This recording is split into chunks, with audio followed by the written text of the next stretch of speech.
Makhluk yang tersisa ketika seorang manusia mati adalah 6 lapisan manusia: fitrah, hati, nafsu, rasa, akal, dan pikir yang tidak lagi memiliki lapisan ketujuh, jasmani luar alias jasad.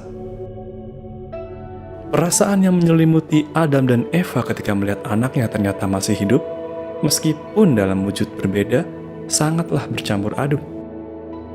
Dalam detik yang sama ketika mereka melihat kenyataan tersebut, langsung muncul ratusan hipotesis di dalam pikiran mereka mengenai kodrat dari makhluk ini. Di satu sisi mereka sedih melihat betapa tega anaknya membunuh saudaranya sendiri. Namun, di sisi lain mereka juga merasa senang karena masih bisa berkomunikasi dengan anak mereka yang telah mati. Di satu sisi mereka sangat kaget ketika menyadari adanya kejelekan atau setan yang tersembunyi dengan rapat di dalam diri anak-anak mereka. Namun, di sisi lain rasa ingin tahu mereka tergelitik di hadapan sebuah misteri yang begitu menggoda untuk dipecahkan. Mereka pun langsung mulai menganalisis misteri ini. 2 poin dasar yang mereka simpulkan dari kejadian tersebut adalah sebagai berikut. 1. Karena perbuatan membunuh tersebut akan merugikan manusia sendiri, perlu diselidiki dengan akurat penyebab kejadian ini agar dapat dilakukan langkah-langkah untuk mencegah kejelekan manusia ini mewujud dalam perbuatan lain. 2. Karena ternyata yang mati masih bisa berinteraksi dengan yang hidup dalam batasan tertentu, perlu diciptakan sebuah mekanisme untuk memisahkan keduanya, terutama agar dapat mempelajari semuanya dengan lebih terkontrol. Mereka kemudian memberikan larangan-larangan perbuatan kepada anak-anak mereka yang masih hidup untuk dipatuhi, tentunya dengan skala yang dapat dipahami oleh keterbatasan manusia.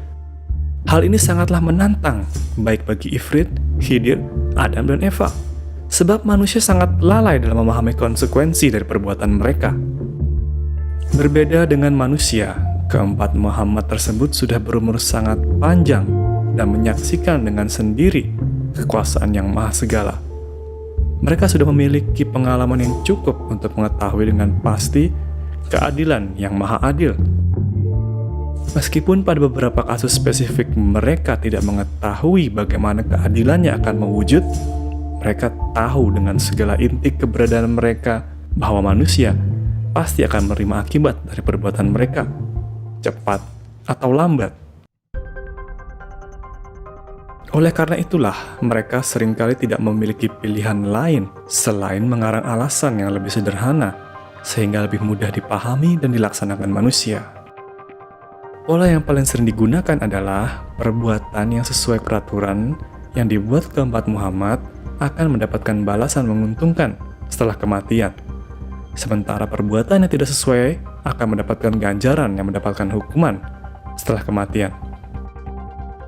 Contohnya adalah ajaran bahwa setelah mati dan dikubur, manusia akan didatangi 2 malaikat yang akan menanyakan kepada manusia, siapakah Tuhannya, apa agamanya, siapakah nabinya, dan apa kitabnya. Setelah itu, semua perbuatan manusia yang baik akan dihitung. Perbuatan baik akan mendapatkan pahala, sementara setiap perbuatan yang buruk akan mendapatkan dosa. Manusia yang lebih banyak pahalanya akan masuk surga dan mendapatkan segala macam kenikmatan dengan bidadari sebagai pelayan mereka. Sementara itu, mereka yang lebih banyak dosanya akan dihukum oleh Al-Gojo atas perintah Allah untuk menyiksanya. Penyederhanaan ini sejatinya terus terulang di sepanjang sejarah umat manusia, menjelma dalam berbagai ajaran yang diberikan keempat Muhammad kepada manusia. Seiring roh demi roh yang turun dari alam rohani dilahirkan menjadi manusia, beberapa perubahan dilakukan untuk mengikuti perkembangan agar tetap relevan dengan kehidupan manusianya. Sementara itu, demi mengakomodasi anak-anaknya yang telah mati, mereka menciptakan kantong-kantong dimensi di alam nyata yang terpisah dari lingkungan manusia yang masih hidup. Wujud dari kantong dimensi ini berbeda-beda, tergantung tujuan serta siapa yang menciptakannya. Ifrit, Khidir, Adam, dan Eva dengan cara mereka sendiri memilih di antara anak-anak mereka yang paling unggul, entah itu karena paling kuat, paling pandai, atau paling bijak, tergantung karakteristik mana yang paling mereka sukai, dan memberikan kepada mereka sebagian kekuasaan Muhammad atas elemen, agar mereka dapat bekerja, membantu orang tua mereka dalam berbagai hal, termasuk mengelola kantung-kantung dimensi tersebut. Mereka juga ditugaskan mengawasi dan mengatur keturunan mereka yang hidup dari generasi ke generasi, mengingat jumlah mereka terus bertambah seiring dengan waktu. Anak-anak Muhammad yang diberikan kesaktian yang sangat tinggi ini dikenal dalam sejarah umat manusia dengan berbagai nama yang berbeda, meskipun seringkali mereka merupakan individu yang sama. Dalam perkembangannya, mereka bahkan menjadi sosok yang menjadi sembahan bagi manusia yang hidup. Mereka adalah dewa dan dewi yang disebutkan dalam berbagai macam agama dan kepercayaan.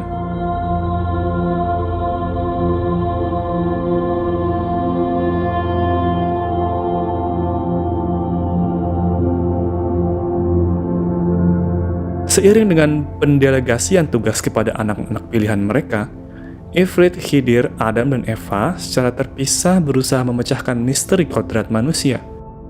Mengapa mereka memiliki kecenderungan untuk menyakiti diri mereka sendiri dan sesamanya, agar pada akhirnya bisa menyelesaikan permasalahan ini? Bagi mereka, kesempatan ini tidak lain merupakan kelanjutan dari percobaan mereka ketika mereka berusaha menggabungkan roh dengan jasmani hewan. Perbedaannya hanyalah jika sebelumnya mereka berusaha mengengineer gabungan yang sempurna perpaduan tersebut, kali ini yang mereka lakukan adalah reverse engineering, mencari tahu bagaimana perpaduan sempurna tersebut bisa terjadi. Selama penelitian tersebut, tidak jarang mereka meminta petunjuk kepada Yang Maha Esa. Respon akan permohonan tersebut, yang seringkali membutuhkan waktu yang tidak singkat, selalu disampaikan melalui Jibril yang ada di dalam rohani kepada Khidir. Itulah alasannya setelah melalui cerita yang diberikan turun-temurun dari generasi ke generasi, Jibril seringkali disalahpahami, seolah-olah hanya memiliki tugas dan kedudukan sebagai pemberi wahyu. Seandainya yang dihadapi oleh keempat Muhammad hanyalah sebatas itu, permasalahannya tidak akan begitu runyam hingga detik ini. Di luar perkiraan mereka, anak-anak pilihan yang mereka bagikan kekuasaan yang begitu tinggi, yang memang tidak pernah secara langsung mengetahui keberadaan Sang Pencipta, seiring dengan waktu memiliki pikiran dan ide sendiri mengenai cara yang tepat dalam mengatur umat manusia. Bukannya membantu menyelesaikan permasalahan, para anak-anak Muhammad yang saat ini kita kenal sebagai dewa dan dewi dari berbagai macam kebudayaan, pada akhirnya justru menjadikan orang tua mereka sebagai rival dan menambah permasalahan yang dihadapi oleh Ifrit, Khidir, Adam, dan Eva. Berkat partisipasi para dewa dan dewi ini, atau mudahnya kita sebut sebagai siluman, manusia-manusia yang hidup di zaman dahulu, yang kemudian diberikan kesaktian yang sangat tinggi, kehidupan manusia yang hidup dari generasi ke generasi menjadi semakin ruwet, bagaikan benang kusut. Mereka mengangkat diri mereka sebagai Tuhan, memisahkan kedudukan mereka dari manusia-manusia yang mereka anggap lemah dan kecil. Mereka mengumpulkan anak-anak dan keturunan mereka dan membagi-bagi kekuasaan mereka. Mereka membentuk sendiri kebudayaan sesuai dengan keinginan mereka di berbagai penjuru dunia. Mereka memodifikasi kekuasaan yang diberikan Nur Muhammad dan menggunakan berbagai cara agar bisa meningkatkannya, termasuk mengorbankan anak keturunannya yang masih hidup.